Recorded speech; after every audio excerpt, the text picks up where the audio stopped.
Well, let's bring in three members of Parliament now to debate the current blows to the Canadian economy and how the government is responding to those blows. From the foyer of the House of Commons tonight, I'm joined by Darren Fisher, the Parliamentary Secretary to the Minister of Health. Michael Cooper is the Deputy Finance Critic for the official opposition Conservatives, and Peter Julian is the Finance Critic for the NDP. Good to see you all, gentlemen. Thanks for being here. Good to be here. Darren Fisher, let me start with you. We are seeing the continued spread of the virus in this country, although so far, no widespread community outbreak that everybody fears. We knew the big economic hit was coming, and now it's here. What is your government's message to Canadians about this major economic shock and how you're responding to it?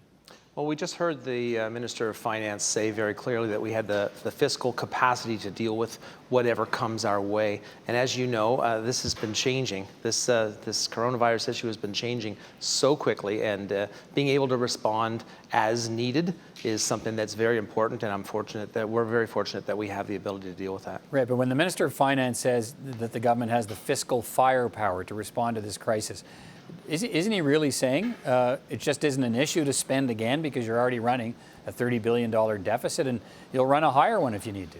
Well, he certainly didn't say that. He did say that he's working with all of his counterparts and ensuring that we have the ability to respond as needed. So he certainly didn't speak to any future deficits regarding, the coronavirus issue. No, but I think the message is that you're not going to be afraid to spend on this because you haven't been afraid to spend on other issues as a government for the last 5 years. And I'm not passing judgment on that. I'm saying that you're saying that your approach to the debt to GDP ratio says you're on the right track fiscally and you're happy to spend here if you need to. Yeah, and we've seen good results from the investing that we've done in Canada in the last few years. We've seen the lowest unemployment in my lifetime. We've seen over 1 million jobs created by Canadians. So, we've seen successes over the last few years, and it's built in that the capacity that the PBO agrees is there. Okay, Mr. Cooper, let me turn to you. You're an Alberta MP. Your province is suffering another shot today with oil prices crumbling. How does your party believe the government should be responding to this shock? Well, we have a government that governed for the last 4 years as if the good times would never end. And so they abandoned all of their fiscal anchors with massive waste, massive deficits, massive debt, with no plan, no contingency for a downturn in the economy and other uncertainties arising from events like coronavirus or the illegal blockades. Instead, what we have is a government that has left the cupboard bare. And as a result, we don't have the kind of fiscal response, the fiscal capacity that we should have. But to follow that analogy, reckless spending. To follow that analogy, if there's a cupboard that's bare, the government can go to another cupboard and borrow stuff to fill up that cupboard. So I guess, given the current situation, notwithstanding what you say this government's done for the past 5 years, given the current situation, would you suggest now they cut back on spending or go ahead and spend more if that's what's needed to deal with this shock? We have proposed a number of ideas to stimulate the Canadian economy, and that begins by reducing taxes on workers and small businesses, rolling back anti-development legislation like the No Pipelines Bill C-69 and the Tanker Ban Bill C-48, reducing red tape, which has been a stranglehold on small businesses by imposing a 2-for-1 rule. In other words, for every new regulation, that there be the elimination of 2 regulations, which builds upon the current 1-to-1 rule, and eliminating waste that this government has spent hundreds of millions of dollars giving to their corporate friends. So the answer is those measures you would take right now in this current situation, cutting taxes and so on, you think that would be what would help the country get through this latest shock? We believe that would help restore confidence, return investment, and get Canadians back to work, contrary to the approach of this government, which is just to spend, and spend some more. Mr. Julian, how should the government be responding to this these economic shocks from the coronavirus? Well, what they should be doing is making investments in our healthcare system. The Harper Conservatives slashed what should have been a clause that allows for adequate health care funding across the country, and the Liberal government has continued that practice. So healthcare funding has been strapped because of those measures. We also believe, and Jagmeet Singh said this very eloquently in the House today, that when somebody is having to choose between putting food on the table for their family or having to isolate themselves because they may have contracted the coronavirus, it's a very difficult choice to make. And so EI has to allow for that sick leave for people that don't have provision of sick leave for many Canadian families, and about half of them are $200 away from insolvency on any given month. For many Canadian families, they don't have provision for sick leave.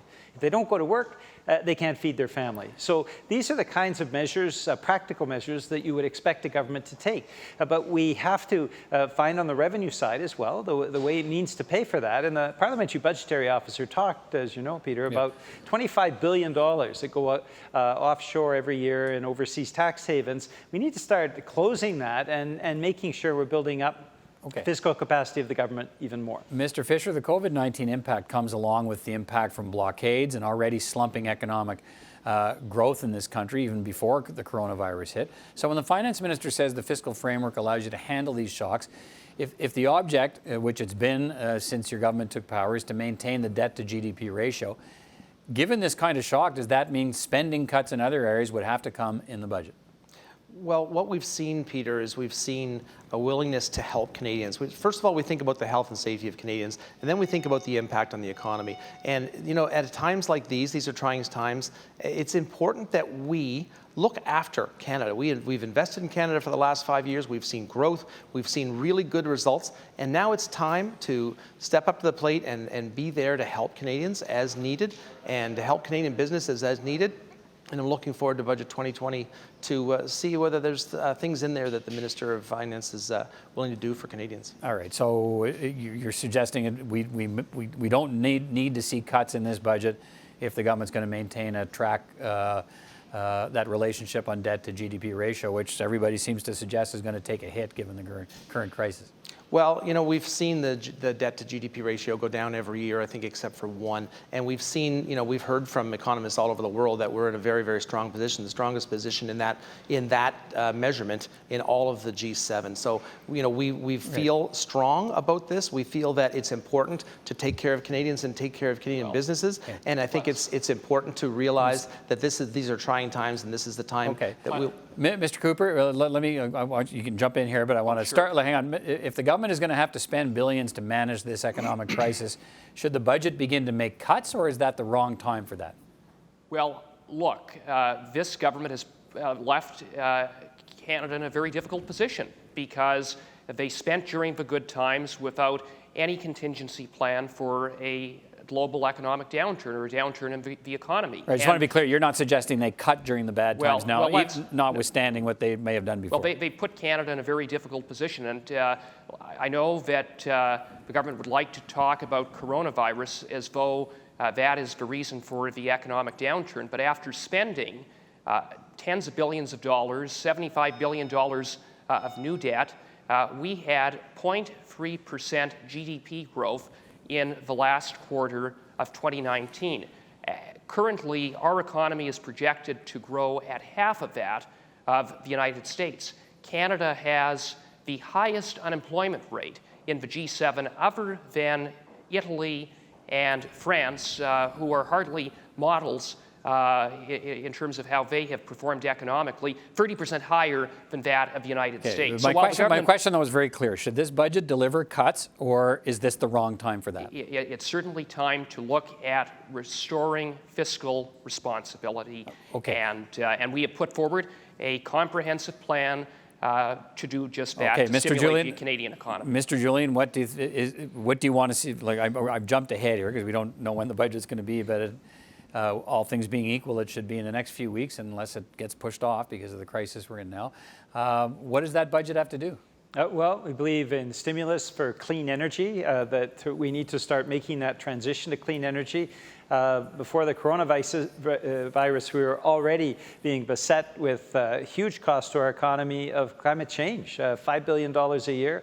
Another $5 billion in insurance costs that have increased as well. So we're already seeing the impacts of climate change. We need to see a government that takes action on that. And we're looking for practical elements that would actually make a big difference. For example, pharmacare. That's a no-brainer. When the Parliamentary Budgetary Officer says that Canada as a whole would save $4 billion, and Canadian businesses would save $6 billion from universal pharmacare. Do you think that's still realistic? I'm just we're going to have a First Ministers meeting Friday, and they're going to go to that room and they're going to say, put pharmacare to the side. We need an increase in health transfers to the provinces. That's the priority now. Absolutely. And certainly that seems to be amplified while we're talking about coronavirus. Absolutely, and that's an issue. But as well, we're talking about pharmacare because of the practical implications of that. And as I say, we need to take action on the revenue side. That's where the overseas tax havens, where putting in place capping the stock option loophole, all of these